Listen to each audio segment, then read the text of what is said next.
Senhoras e senhores, está a começar o programa Ciência Aberta na Rádio Urbana, o único programa de divulgação científica de Angola.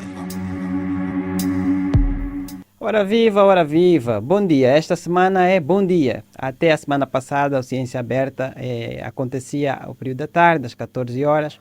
E desde esse sábado, como avisamos também na semana passada, passa a ser às 10 horas. Então, uma ótima manhã para todos os que nos escutam pela FM 100.5 e para todos os que nos assistem também pelo Facebook. E para aqueles que nos vão assistir na forma assíncrona pelo YouTube, também obrigado pela vossa assistência aos nossos queridos telenautas. Então, hoje nós temos aqui, como sempre, a acompanhar-nos, a fazer assistência técnica, Luquênio. Viva Luquênio, bom dia. O sempre omnipresente Luquênio. E temos um convidado especial, que é o Dr. Antônio Alcochete. Muito bom dia, doutor. Bom dia.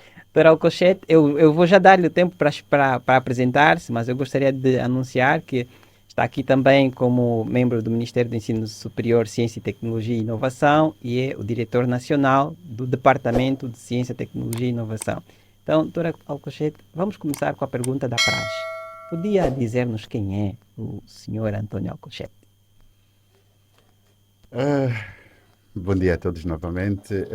Antônio Alcochete, Diretor Nacional de Ciência, Tecnologia e Inovação do Ministério do Ensino Superior, Ciência, Tecnologia e Inovação. Penso que se bastar.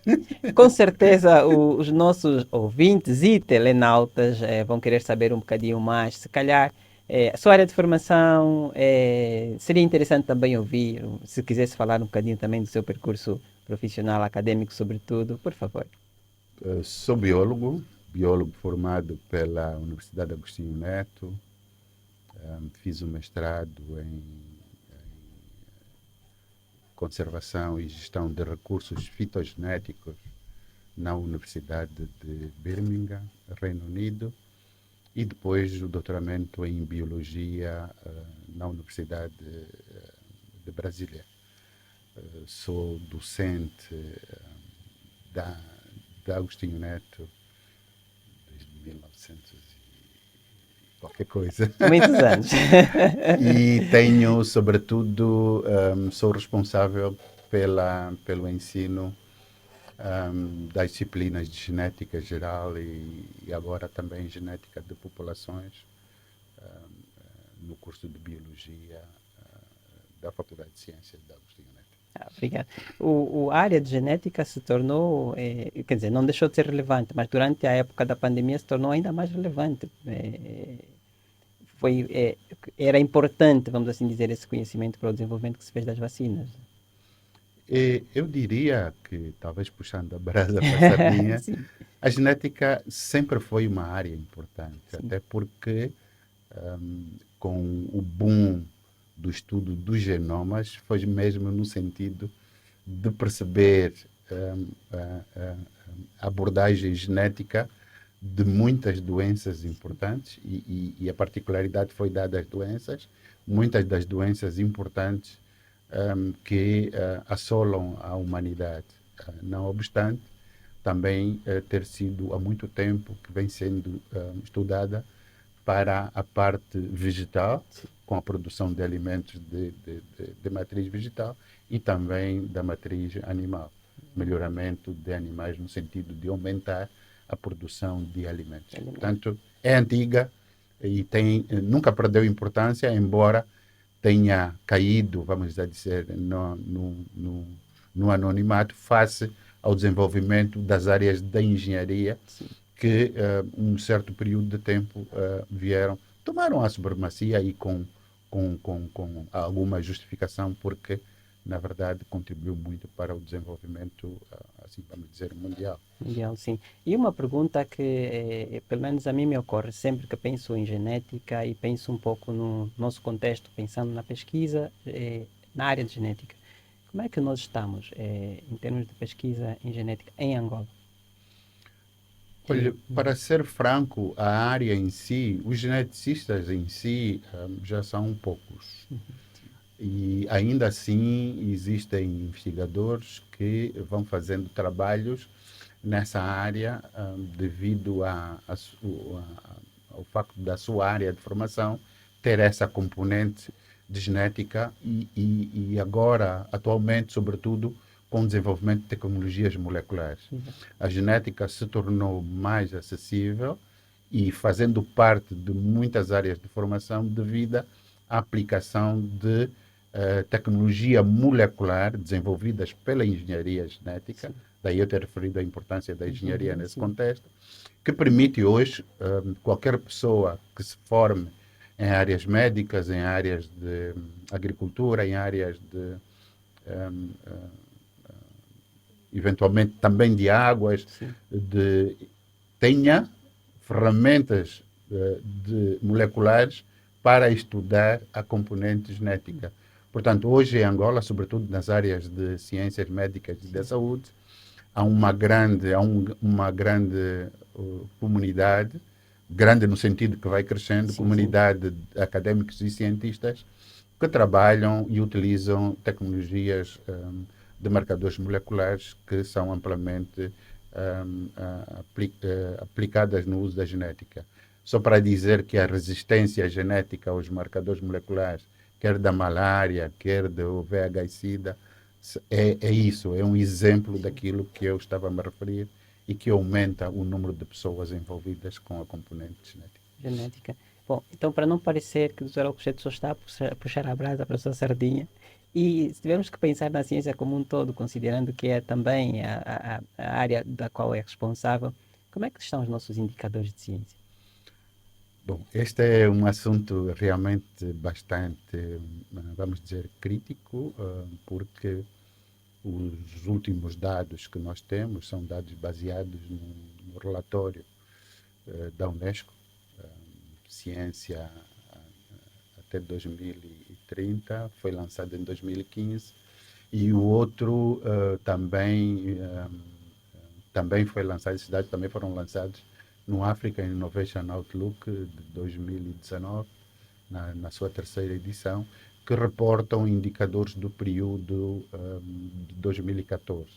Esse foi um período que nós fizemos um levantamento de dados que foram validados pela Unesco e pela União Africana, e esses são dados que estão validados internacionalmente.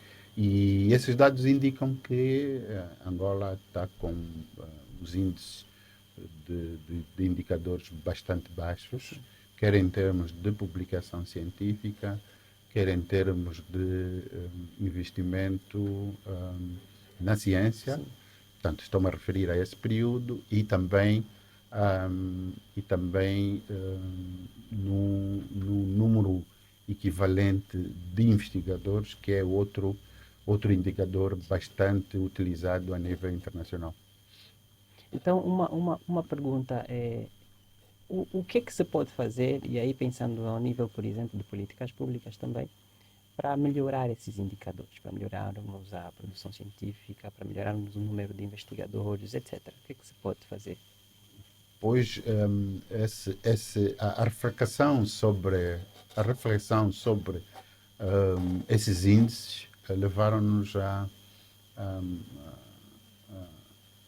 solicitar a UNCTAD, que é um órgão dentro das Nações Unidas, que trata sobre ciência e inovação, no sentido de fazer mais um diagnóstico sobre o estado atual da ciência em Angola.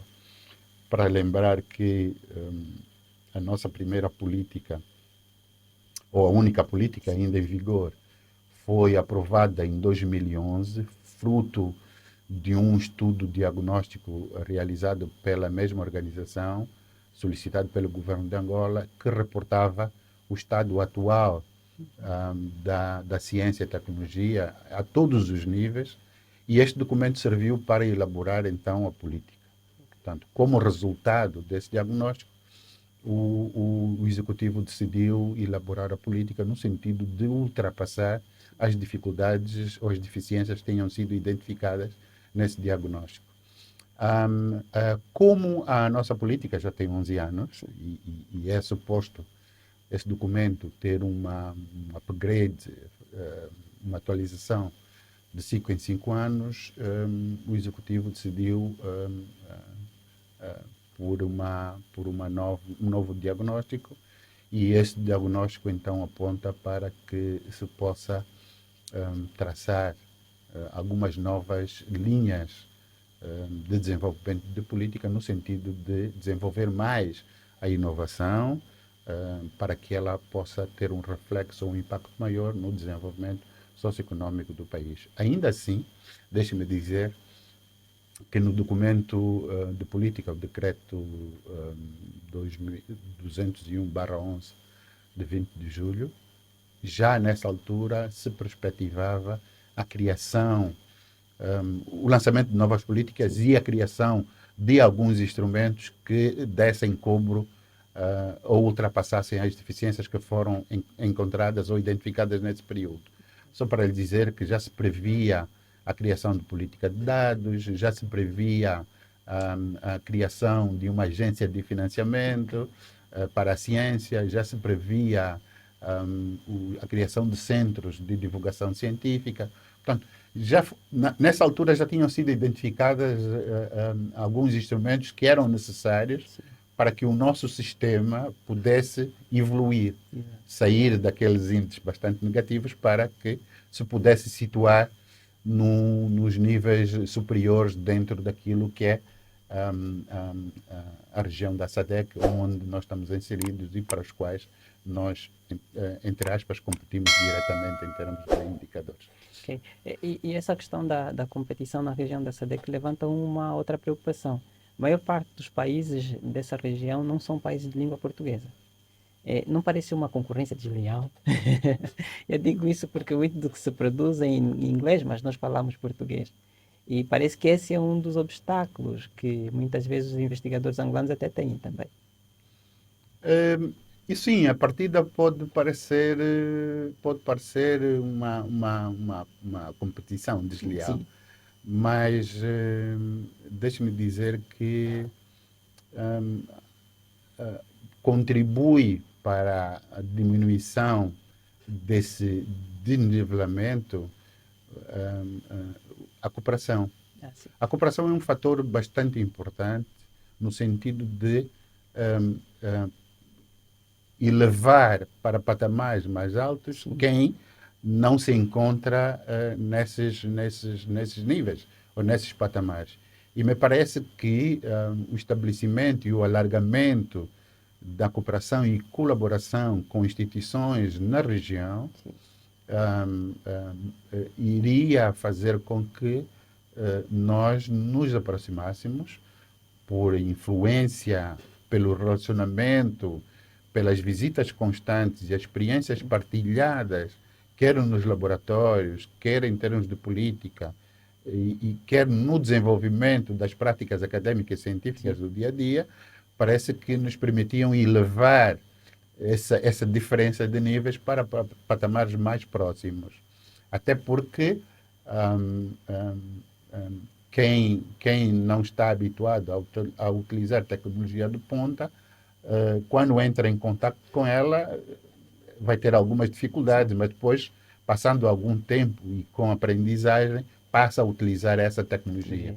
Me parece que isto seria um meio para elevar portanto, os nossos níveis para esses patamares a nível da SADC. Até porque o Ministério do Ensino Superior, Ciência, Tecnologia e Inovação, na altura, o Ministério da Ciência e Tecnologia, estabeleceu, acho que em 2008, um protocolo, um acordo com a África do Sul, em Ciência, Tecnologia e Inovação, que previa um plano de ação e constava acordos bilaterais entre, não só a nível de governos, mas também a nível de instituições. Sim. Portanto, os dois governos promoviam um ambiente necessário para que as instituições angolanas e instituições sul-africanas, os investigadores angolanos e docentes acadêmicos, de igual forma como as coisas, se pudessem encontrar Exato. E identificar assuntos de interesse comum para que pudessem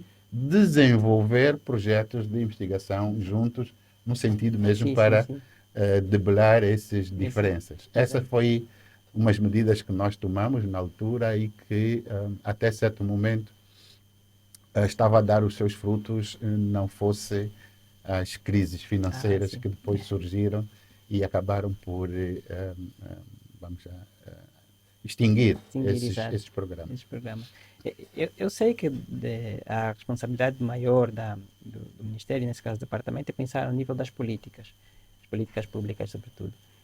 Mas em relação às disciplinas, em relação às instituições de ensino superior, o que é que se calhar elas podem começar a pensar em fazer, em termos de pequenas mudanças que podem ser feitas internamente para aproveitar, por exemplo, essas aberturas dadas por esses acordos que fazemos com os outros países para fazer os acordos com as universidades, como aproveitar isso?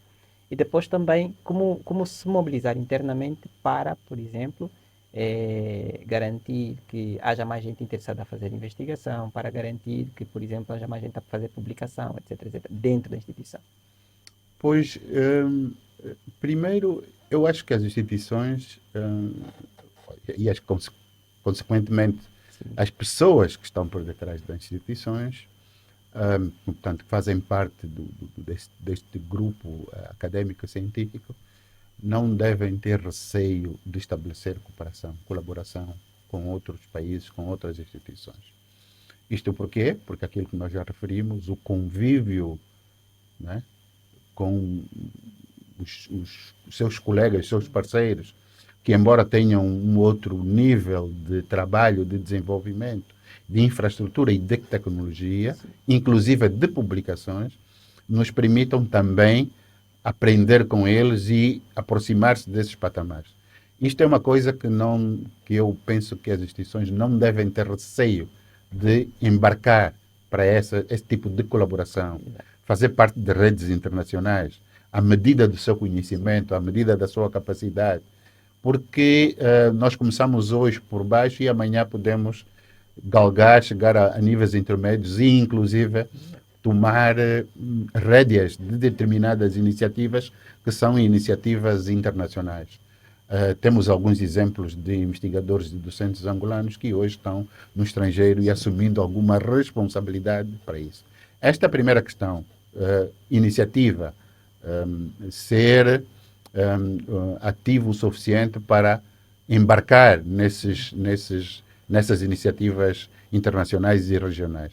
Mas depois vem a outra componente que é um bocadinho interna, que é a tal componente que depende mais da instituição e que passa pela organização da ciência e tecnologia na instituição, passa pelo funcionamento das estruturas e serviços que estão à disposição e, não menos importante, é o financiamento através de políticas públicas que é da responsabilidade do governo. Portanto, já existe leis, já existem regulamentos sobre a organização e funcionamento da investigação científica, desenvolvimento tecnológico e inovação nas instituições, quer ensino superior, quer do governo, quer das empresas e também das organizações não governamentais sem fins lucrativos. Existe, que é o regime jurídico do Sistema Nacional. Para além disso, existe também o Decreto Presidencial 310, que é relativo ao subsistema de ensino superior, que também faz alusão à necessidade da organização e funcionamento dessas estruturas e serviços dentro da organização. Claro que é preciso cumprir primeiro com a organização, é preciso ter as pessoas certas nos lugares certos, pessoas que tenham conhecimento, que tenham experiência, que tenham níveis académicos altos, porque isso lhes dá essa formação, lhes dá uma habilidade e capacidade para organizar e gerir bem a ciência e a tecnologia dentro da sua instituição, criar grupos de investigação, identificar os laboratórios de mais-valia para a própria instituição, porque é difícil, dentro da nossa conjuntura, ter laboratórios para todas as áreas de conhecimento, mas nós podemos concentrar em uma ou duas que dê maior relevância, não só à instituição, mas também como o país em todo, e organizar o staff dentro da instituição em prol do desenvolvimento da investigação científica dentro dessas áreas que foram selecionadas, seletivas para a melhor projeção e visibilidade da instituição dos académicos. Depois tem que se também lutar pelo financiamento. Aí o Estado tem uma obrigação, porque é do interesse do Estado que as áreas se desenvolvam e que se produz novo conhecimento em relação aos desafios de desenvolvimento que o país tem. Penso que a academia, acho que é a opinião geral, a academia tem um papel muito relevante na procura de soluções para esses problemas que nós enfrentamos, quer problemas globais, quer problemas locais. Isso é que todo mundo faz e os outros países têm tido sucesso e penso que nós também deveríamos embarcar por esse caminho. Mas há também o outro lado do financiamento que não é público, é privado. Sim, onde as empresas e as indústrias de maior relevo, de maior importância no país, deviam alocar algumas verbas para que a investigação se pudesse resolver, ainda que fosse nas áreas de atuação dessas próprias empresas. Estamos nós a dizer que elas seriam os principais contribuintes para o desenvolvimento do Estado, da ciência, das áreas em que elas atuam, inclusive com a perspectiva de poder receber quadros angolanos saídos com experiência nessas áreas, de investigação nessas áreas. Mas há ainda uma outra terceira oportunidade de financiamento, que são todas as oportunidades que são postas à disposição, oportunidades internacionais e mesmo regionais, que são postas à disposição de todos nós, de todos os angolanos, de todos os outros investigadores e docentes de todos os outros países, que são os financiamentos das instituições financeiras internacionais e mundiais, o próprio financiamento da União Africana, que de vez em quando lança editais para financiamento, e o mais, vamos lá dizer, o mais conhecido, que é o financiamento da União Europeia, que é feito, embora seja feito para os países membros, Estados-membros da União Europeia, tem uma cláusula que esses países têm que estar associados a países não membros da União Europeia. Então, nós temos um grande número de oportunidades para que, de forma direta, ter acesso ao financiamento e, de forma indireta, também associando aqueles que têm financiamento direto à investigação. Me parece que, se eu não me esqueci, me parece que essas são abordagens necessárias para que começamos organizados a desenvolver trabalhos pequenos, mas que nos permitam a publicação e essa publicação se reflita importante ou como indicador do desenvolvimento do país. Porque em termos mesmo de publicação, há as questões também de referência das instituições a que você é oriundo. Portanto, quando um investigador, quando um docente não faz referência à instituição de origem, o país perde a instituição e perde o país, porque deixa de ser a instituição A proveniente de Angola e passa a ser a instituição B de um outro país, onde o investigador eventualmente esteja a fazer um estágio de formação pós-graduada ou um pós-doutoramento ou, quando muito, apenas a participar num projeto de investigação científica. Essa última questão que o doutor coloca, se calhar, tem a ver com o facto dos próprios investigadores angolanos não saberem da implicação de não colocarem a sua instituição angolana de origem. Ou por que será que isso acontece? Uma hipótese. Possa ser que sim, porque me parece, né, estamos aqui a especular, sim, me parece que, não sei se as pessoas nessas condições são avisados de que podem e devem mencionar a instituição de origem quando estão a produzir um trabalho que resulte na publicação. Não é o caso de muitos, porque eu conheço muitos, sobretudo doutores, quer a nível de docentes e investigadores, que sabiam na altura que era preciso referir à instituição de proveniência. E, por outro lado, também não sei se a nível da instituição não se faz esse trabalho preocupados com a visibilidade da própria instituição, não é?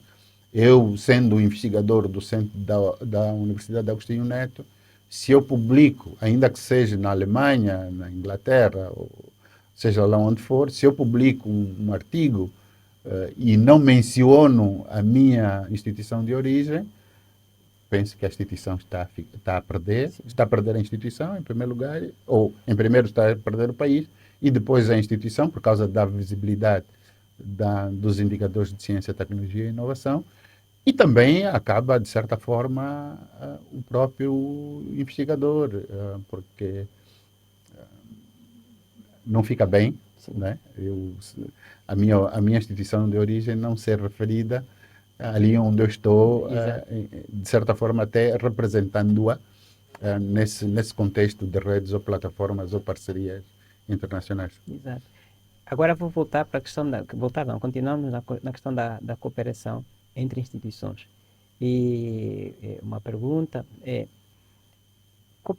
parece que cooperamos pouco localmente. Parece que a preocupação de cooperação das instituições é mais com quem está lá fora.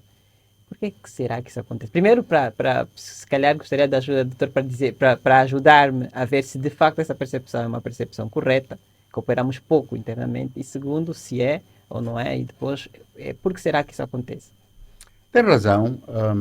Um dos diagnósticos, um dos resultados desse diagnóstico feito em 2008, foi publicado no diagnóstico de 2008 da UNTAD, era que havia mesmo pouca colaboração, intercâmbio interno. Todas as nossas iniciativas, das Sim. instituições, iniciativas desenvolvidas, eram todas com países estrangeiros, com instituições de países estrangeiros, mostrando taxativamente que aqui dentro pouco se cooperava. Quando nós até estávamos a atravessar um momento bastante crítico em termos de infraestruturas, tecnologia e condições para o desenvolvimento da investigação científica, quando nós estávamos a atravessar dificuldades em termos de números de docentes com alto grau de qualificação académica para a lecionação das matérias nas diferentes instituições. Nós estávamos a dar um boom em termos de novas infraestruturas de ensino superior, mas tínhamos pouca gente para poder responder a esse boom do desenvolvimento de infraestruturas. E aí o que se notou era que já nessa altura, portanto, havia pouca colaboração institucional e interna. E então uma das medidas que nós propusemos com a publicação da Política Nacional de Ciência e Tecnologia de 2011 era, Sim. sobretudo, privilegiar, promover a colaboração, o intercâmbio interno, à medida que se mantinha ou se elevava a cooperação internacional. Mas essa promoção, será que precisa ser compulsiva? Porque havia muito nicho de trabalho, havia muito nicho de investigação, havia muito, este laboratório é meu. Sim. Este é o meu laboratório, aqui ninguém entra, aqui ninguém faz trabalho, sou eu que faço, porque eu consegui recursos para montar um laboratório de investigação científica e desenvolvimento tecnológico e inovação, que também dá aulas, portanto, de ensino superior, mas que mais ninguém tem acesso a esse laboratório. Portanto, foram essas experiências que foram verificadas. E então, uma das medidas que nós propusemos na altura era que, nós, como Ministério na altura, era que as poucas iniciativas de financiamento da investigação, Sim. que eram esparcas na altura, fosse dirigida para aqueles projetos que demonstravam a constituição de consórcios nacionais. Ok. Portanto, sim. era obrigatório que, qualquer instituição que submetesse uma proposta demonstrasse que tinha no seu grupo de investigadores, na sua equipe de investigadores, investigadores ou docentes provenientes de instituição que não era a sua de origem, Exato. para fazer com que houvesse maior aproximação, houvesse maior ligação. Até porque éramos, como eu disse, em termos de recursos humanos qualificados, éramos poucos e muitas das áreas também necessitavam da incorporação Exato. de outras valências que não estavam nas nossas instituições. Já há resultado dessa política pública? Olha, nós temos hoje, nós temos parcerias não só em termos de investigação científica, mas também de lecionação de docentes de universidades, de umas universidades que vão dar aulas e colaborar, estão a colaborar em projetos de investigação com outras instituições. Isto é gratificante porque vemos que foi possível, com aquela iniciativa, eventualmente, e com outras complementares, que os docentes e investigadores passaram a cooperar mais, passaram a fazer grupos de trabalho. Só mais um exemplo, que é durante a Covid, o Ministério financiou 2 projetos de investigação científica para a Covid e nós tivemos instituições, faculdades de medicina de diferentes universidades dentro do país e também com parceria internacional, 1 ou 2. Mas foi sobretudo com 3 ou 4 universidades angolanas que têm faculdade de medicina. Portanto, tinham já em si capacidade para desenvolver esses projetos. Exato. Pronto. Então, estávamos até há pouco a falar da parte da produção da investigação, da produção de pesquisa. Produziu-se a pesquisa, agora precisamos de fazer a divulgação dos resultados. É por isso que Angola começou a fazer parte do movimento de ciência aberta. Se calhar poderíamos começar por explicar um bocadinho para quem nos ouve o que é esse movimento, o que é essa ideia de da ciência aberta. Ora, eu acredito que isso começou antes da célebre publicação, célebre recomendação da Unesco de 2021 sobre a ciência aberta. Penso que houve pequenas iniciativas direcionadas nesse sentido e 2021 a Unesco, então, como resultado de uma das sessões da Assembleia Geral da Unesco, fez aquela recomendação para que os países adotassem políticas de acesso aberto no sentido de uma maior partilha, de uma maior solidariedade em termos de investigação. Como bem disse, ela pode ser definida como um movimento ou como um conceito que incorpora vários outros, vamos assim dizer, vários outros movimentos, não só das matérias científicas, mas também das práticas acadêmicas.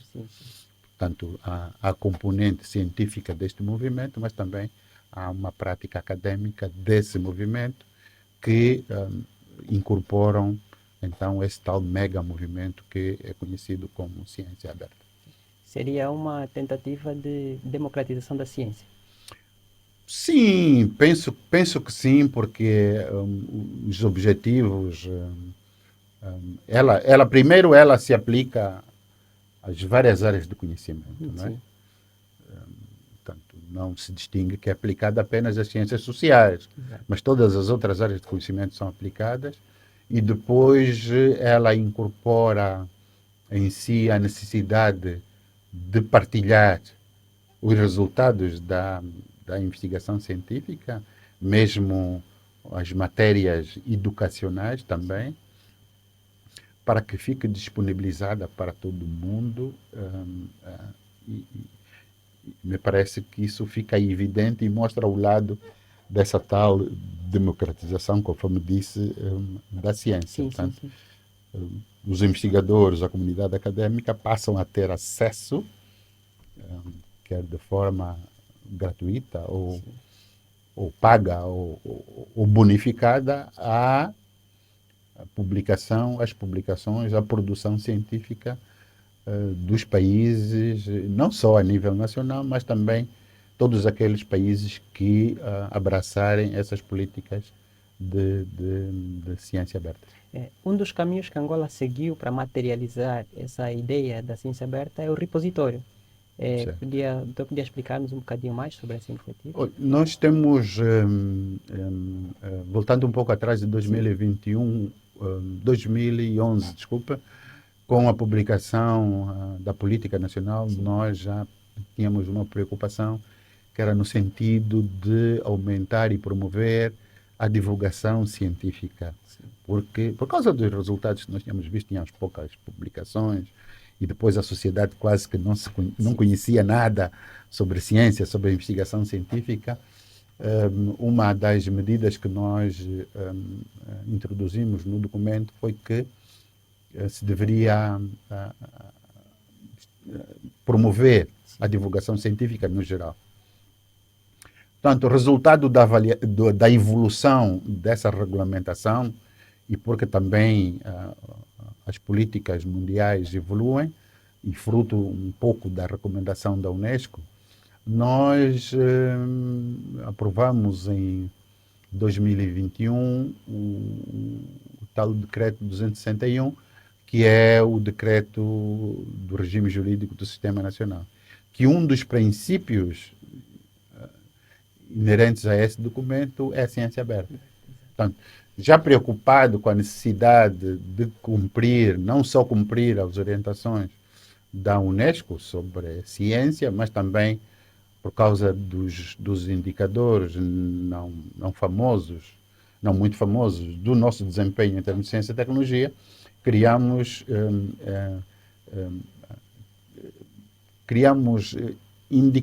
indicações ou caminhos para que se pudesse, então, criar mecanismos para que a ciência aberta pudesse ser um instrumento de gestão da política. Foi assim que, em 2018, 2014, se não estou em erro,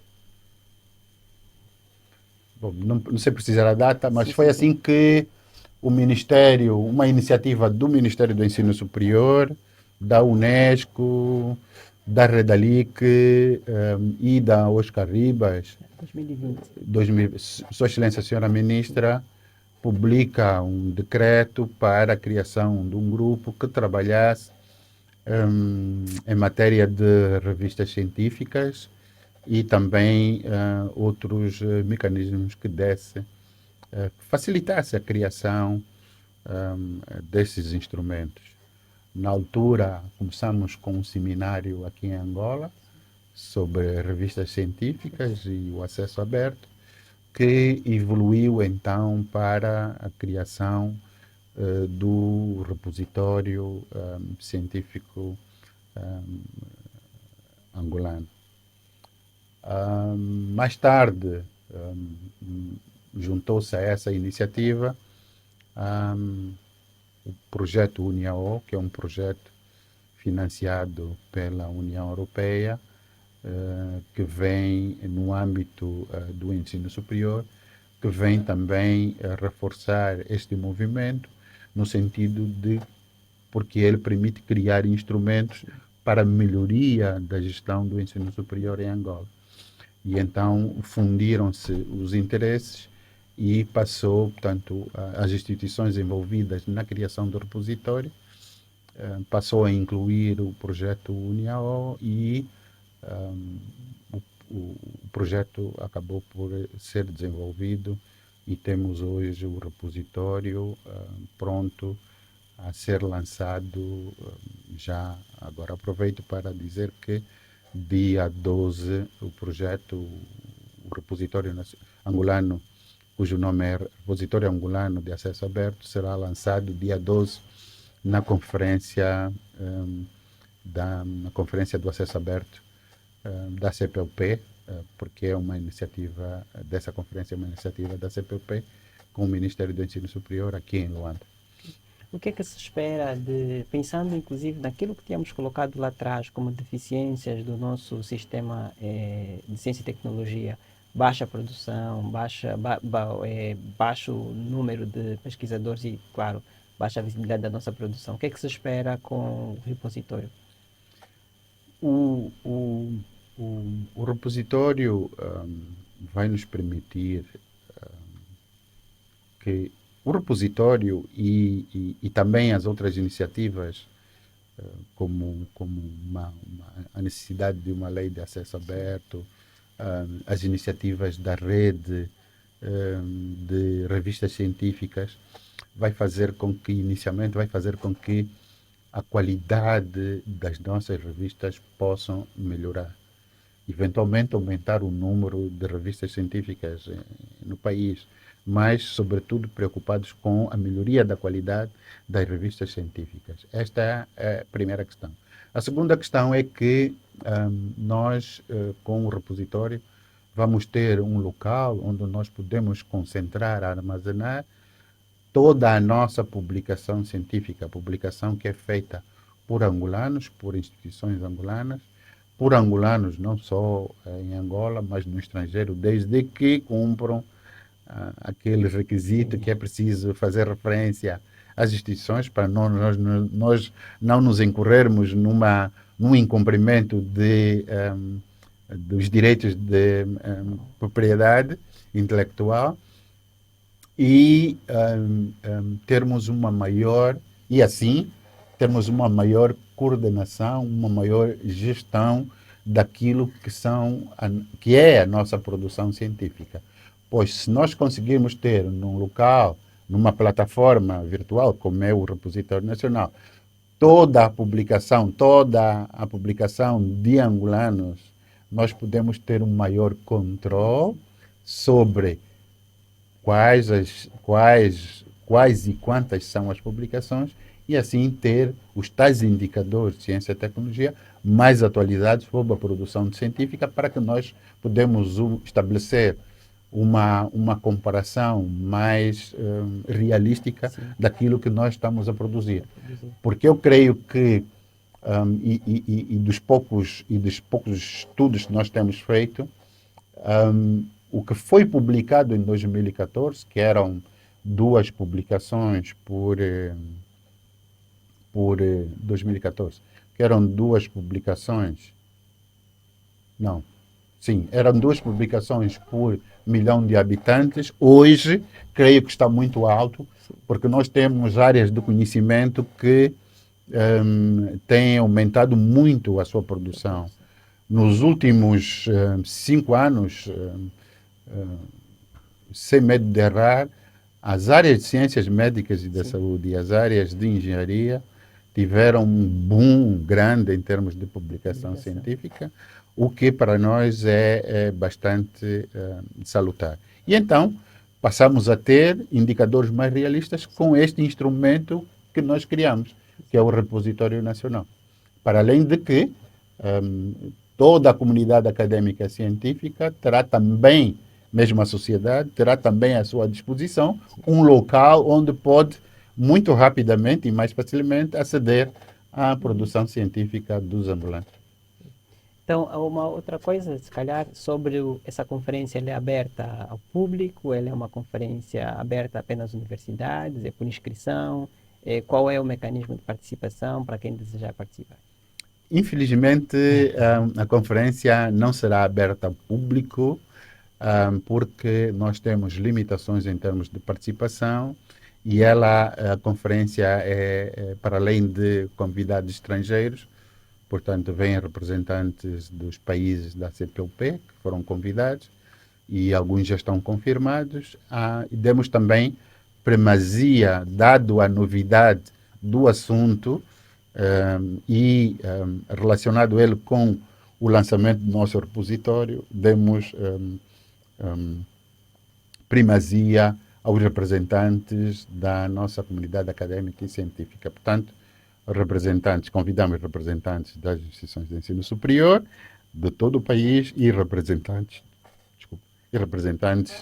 do Sistema Nacional de Ciência, Tecnologia e Inovação, também do país, para que venham testemunhar aquilo que o evento, ouvir um pouco das iniciativas da CPLP, porque a CPLP também tem um repositório de acesso aberto, onde os países membros podem depositar ou armazenar diretamente a sua produção, ou então, em caso de terem desenvolvido o seu repositório nacional, estabelecer o link com o repositório da CPLP, para que também a comunidade dos países de expressão de língua portuguesa possam também ter acesso e partilhar essas informações. Okay.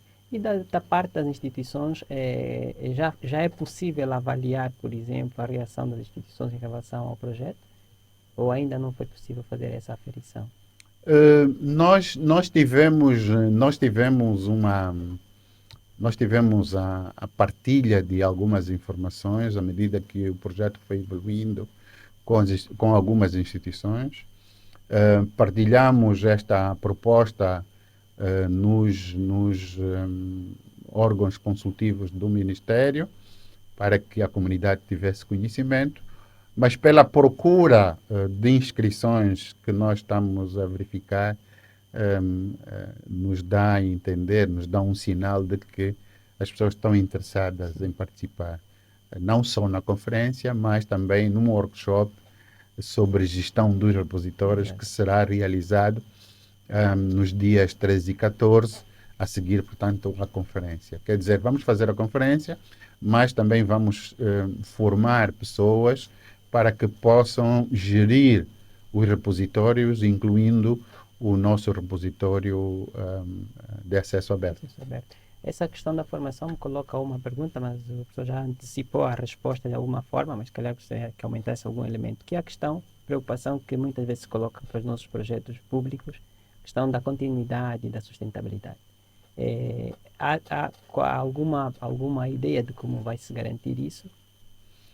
Pois, o workshop surge num bom momento, porque ele vai tratar da gestão, da formação dos gestores dos repositórios de acesso aberto, e nós temos o nosso repositório de acesso aberto, e então há que capacitar aqueles que com potencial para fazerem a gestão do repositório. Isso surge, aliás, não podia ter surgido no melhor momento, embora convenhamos que podíamos ter começado a tratar desse assunto um bocadinho mais cedo. De qualquer das formas, é essa a intenção, aproveitar, tirar o benefício dessa formação para que as pessoas que com potencial para gerir o repositório participem dele, adquiram os conhecimentos e as habilidades para a gestão de um repositório e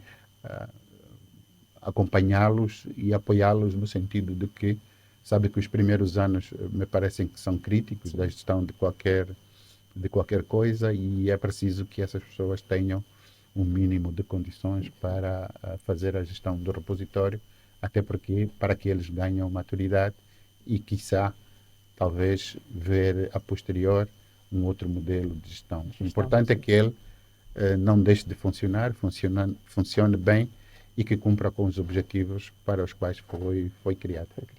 E assim, na reta final do nosso programa, o repositório precisa de ser alimentado. Como é que vamos fazer isso num ambiente em que temos, por exemplo, uma baixa publicação científica? Olhando para aqueles relatórios, por exemplo, da Unesco e outros. Bom, na verdade, existem regras, portanto, estamos aqui a falar do repositório, mas também alertar a comunidade académica e científica que existem regras de acesso ao repositório, de armazenamento, de informação escrita, física, virtual, de toda a documentação que vai ser armazenada no repositório, vídeos uma série de tipos de documentos que vão ser armazenados. E essas regras estabelecem que as instituições de ensino superior, as instituições de investigação científica, elas são livres de criarem o seu próprio repositório. Portanto, a criação do repositório angolano de acesso aberto não invalida nem impede que qualquer instituição que decida criar o seu repositório institucional o possa fazer e armazenar neste repositório a sua produção científica. Entretanto, as condições e os termos de acesso para armazenamento e talvez, vamos dizer assim, a necessidade de, sobretudo, aquela produção que é feita com investimento público, esta terá um caráter de obrigatoriedade para o seu armazenamento no repositório angolano de acesso aberto, que eles façam arbitrariamente. Há regras de acesso, a necessidade de se ligar, de se estabelecer como membro, de uma forma, sob a forma de registro, identificar pessoas e a capacitação de pessoas. De princípio, dá-se primazia para bibliotecários, gestores de documentação que têm alguma afinidade, possam ser as pessoas de elo de ligação, e essas pessoas depois submetem, cumprido esses requisitos, submetem ao repositório científico, ao repositório angolano de acesso aberto, que, por sua vez, também terá que cumprir com a avaliação, a verificação da documentação para ser armazenada, para evitar dissabores como aqueles relacionados com os direitos de propriedade intelectual, porque muitas das publicações foram feitas ao abrigo de restrições bastante duras em termos de propriedade intelectual, que não podem estar de estar disponíveis de forma livre para a comunidade académica. Então, esses requisitos têm que ser cumpridos e todas as instituições que fizerem parte desse sistema terão que obedecer essas regras, cujo regulamento se prevê sair muito em breve. Ok. Muito obrigado, Dr. Alcochete. Antes de finalizar, Luquene, temos algum comentário? Não? Na live. Se tivermos algum, para não nos esquecermos de responder. Se não tivermos, não? Ok. Então, eu vou pedir ao Dr. Alcochete, para saber se tem alguma coisa que gostaria de dizer antes de encerrarmos o programa. Fique à vontade, por favor. Bom, eu agradeço pela entrevista e para dizer que o Ministério do Ensino Superior, Ciência, Tecnologia e Inovação está a pôr à disposição da comunidade académica e científica mais um dos instrumentos e não menos importantes para a melhoria da qualidade do ensino superior e da ciência e tecnologia no país, mas nós dependemos da nossa comunidade, da comunidade académica e comunidade científica, porque o repositório não é preenchido pelo Ministério, mas sim pela comunidade. Eles é que são os verdadeiros, vamos lá dizer, fornecedores de matéria para que o repositório tenha conteúdo que possa ficar disponível, não só pelas respectivas comunidades, mas também para a sociedade, para ter uma noção daquilo que é o que é que nós estamos a desenvolver, nós como docentes e investigadores estamos a desenvolver em prol do país. Muito obrigado. Muito obrigado, doutor. A conversa foi uma conversa muito instrutiva, interessantíssima. Aliás, acabou sendo uma conversa que não foi só sobre o repositório, mas foi sobre ciência em Angola. E agradecemos ao doutor Alcochete por essa disponibilidade em fazer essa partilha aqui conosco, com os nossos ouvintes e com os nossos telenautas. Então, mais uma vez, muito obrigado, um ótimo sábado e esperamos tê-lo aqui em outras oportunidades. Até a próxima. Okay? Obrigado, igualmente. E a todos os nossos ouvintes do Ciência Aberta, um sábado, espero que esteja um sol lá fora, então um bom sábado para todos e até o próximo Ciência Aberta. Rádio Urbana.